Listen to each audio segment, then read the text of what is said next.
My name is Gary, the Numbers Guy. I'm a numerologist, astrologer, and most importantly for this video, a guy who connects the dots. And what I'm going to talk about in this video is history, and how I don't believe historians can fully understand or appreciate history without understanding how numerology and astrology works, at least the very basics of it.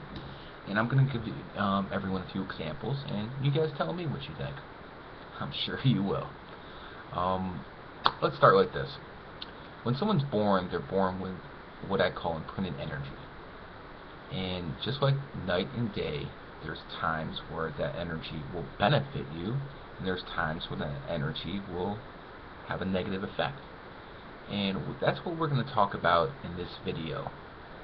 How the Chinese astrology played a huge effect in history, and most people are blind as a bat to it. It's just so ludicrous. I don't know. Let's get into the facts. Saddam Hussein, everyone knows who that was, the dictator of Iraq. He was born in 1937, which is the year of the ox. And if you're ox, your friends are snakes or snake ears, do well.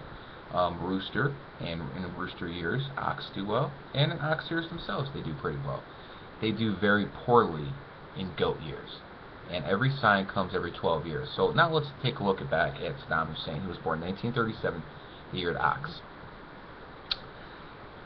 He came to power in 1979, which is the year of the sheep. So what we have is a man who took over a country in his opposite year cycle. That's never a good thing. The fact of the matter is, before Saddam actually took over Iraq was the crown jewel of the Middle East. Well, someone would say Beirut at that time, but no, it was definitely Iraq. And since that man took it over, he drove that country to the ground.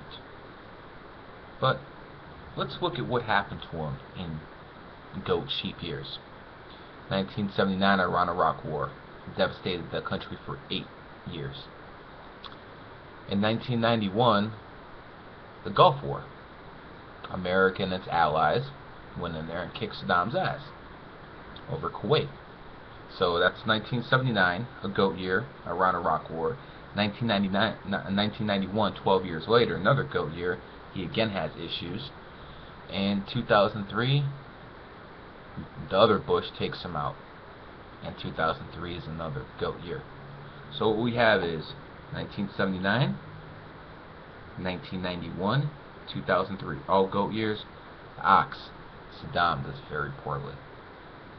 Now, a lot of people will be like, that's impressive, but give me more.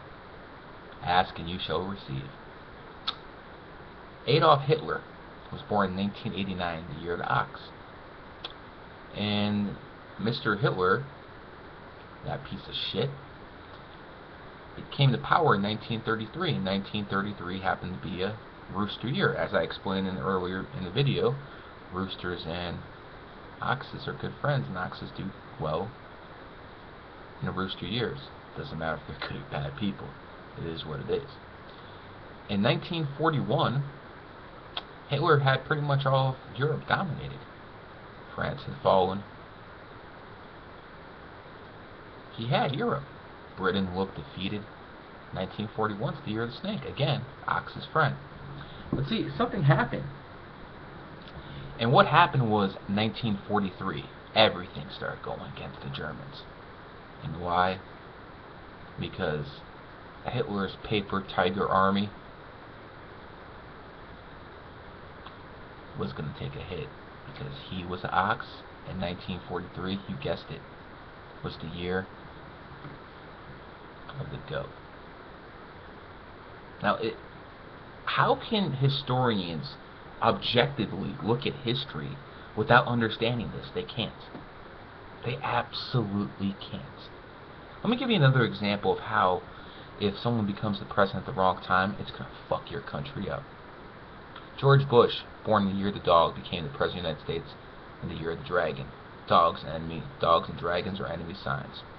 Oh, what a shock. What he did to this country. With his imprinted energy. This is how people should be living their lives.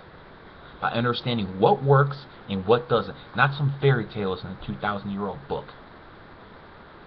People honestly need to wise the hell up. Because when you actually have evidence, and history backs this up. I'm not making this stuff up. I couldn't if I wanted to. History backs this. At some point, we're going to have to say, instead of what do you believe in, what is your birthday? Then we'll know if you have a positive or negative effect on society. My name's Gary the Numbers Guy, and hopefully you just learned something.